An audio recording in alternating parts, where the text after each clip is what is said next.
we have come to internalize and accept trauma as normal. We have come to accept violence as a normal part of our culture and how we live. It is abnormal.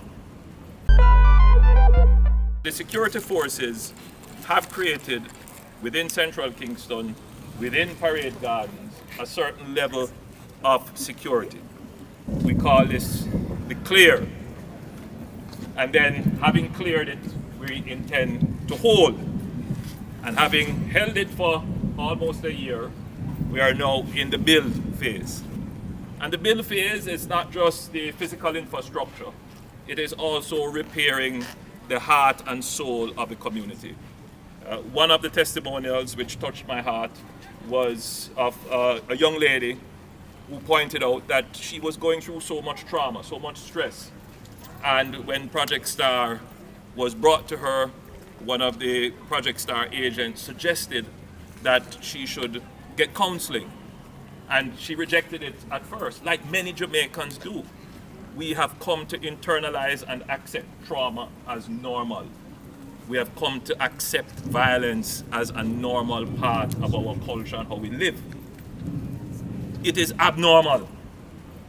The level of violence that we have and that we inflict on each other, it is abnormal.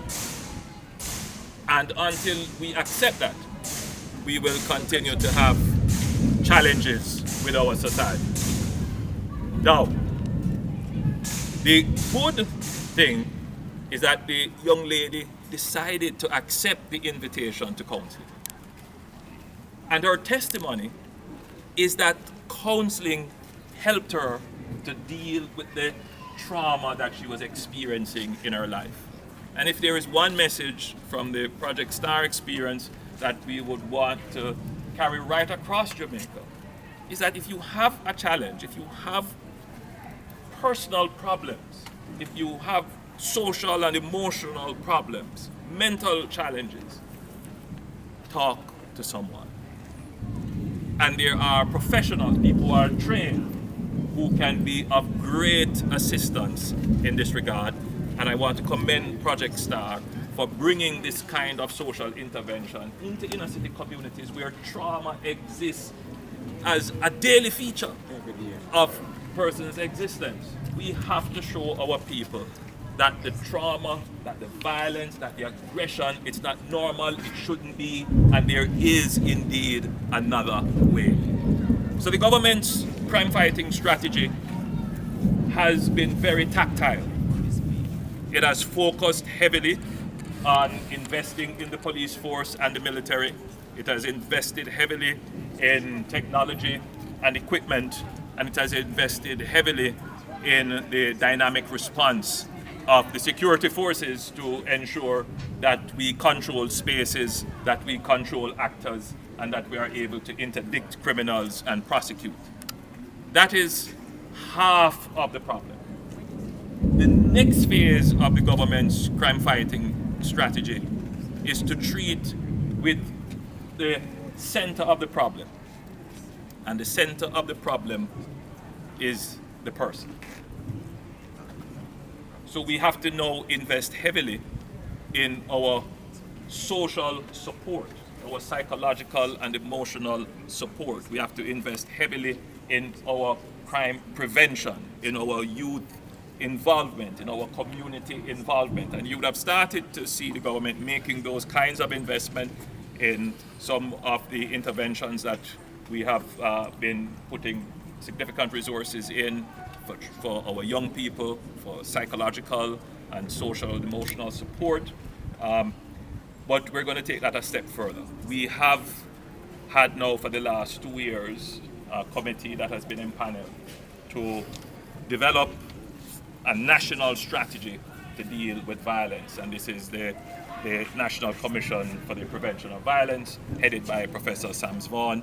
And it is a whole of society effort where our persons who are skilled in this area, persons who are academics and persons who understand this area have been working in a collaborative effort to look at all the interventions that the government already would have sponsored or would have effected and to bring them together in a cohesive whole of government approach to treat with the other element of the challenge, and that is the violence, the social and socio-emotional interactions, those areas which we have not made a budgetary effort to treat with.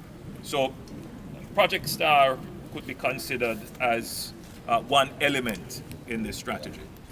It is private sector led, it is government supported, it is not intended, and when these projects come on board, sometimes the recipients believe that these projects will be there forever.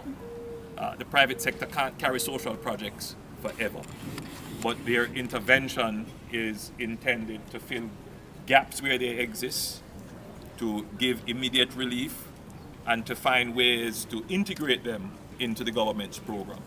And the government has to recognize this, that these roles, these public good roles, the private sector will play a role, but government ultimately must step up to the plate and have, because government has the infrastructure to do it, and government must do it.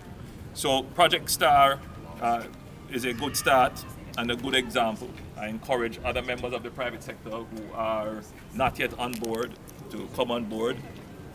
I am relatively pleased with the progress of parade guards in particular and Central Kingston in general. You may not know, but I received many calls at the height of the gang war. Persons who would call to tell me they can't sleep, gunmen running through their yards, on top of their roofs, burning down their houses.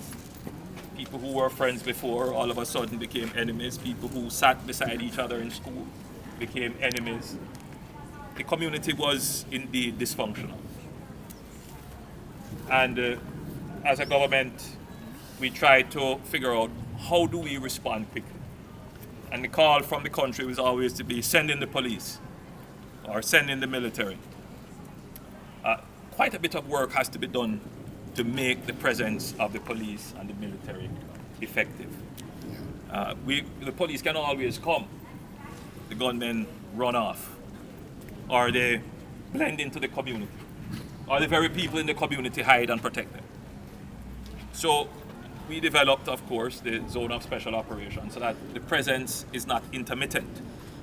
When the security presence is here, the criminal will have to figure out that they can't survive and last in the same space that the security forces have been mobilized in, because the security forces now own the space.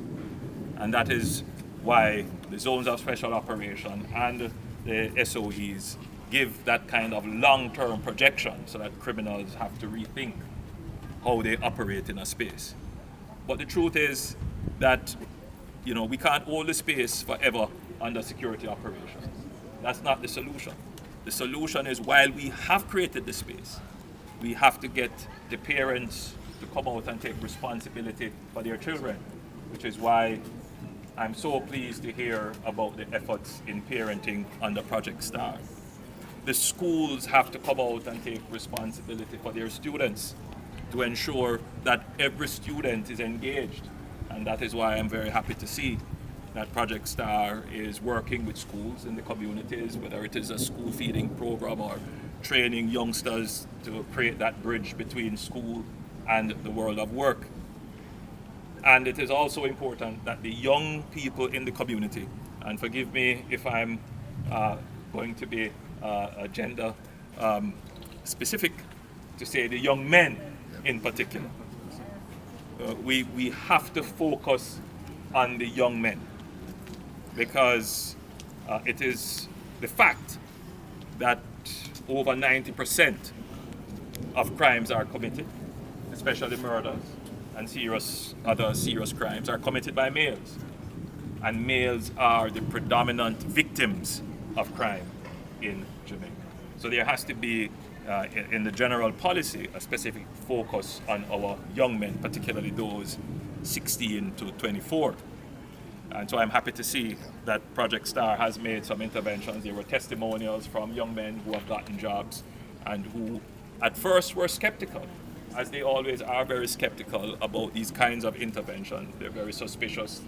And some of them are also very cynical because they don't believe that the opportunity that they will get will be more rewarding than a life of crime.